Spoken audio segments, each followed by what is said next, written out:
Episodul 2. Orașul pierdut al Atlantidei, mit sau realitate. Titlu: Orașul pierdut al Atlantidei, mit sau realitate. Legenda Atlantidei i-a fascinat pe exploratori și istorici de secole. Dar a fost Atlantida un loc real sau doar un mit? Să ne scufundăm în misterul orașului pierdut Atlantida.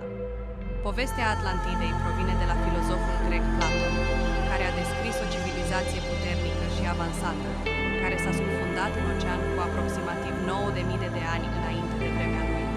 Dar cât de mult din relatarea lui Platon se bazează pe realitate? De la Mediterană până în Caraibe au apărut numeroase teorii despre posibila locație a Atlantidei. Exploratorii și oamenii de știință au străbătut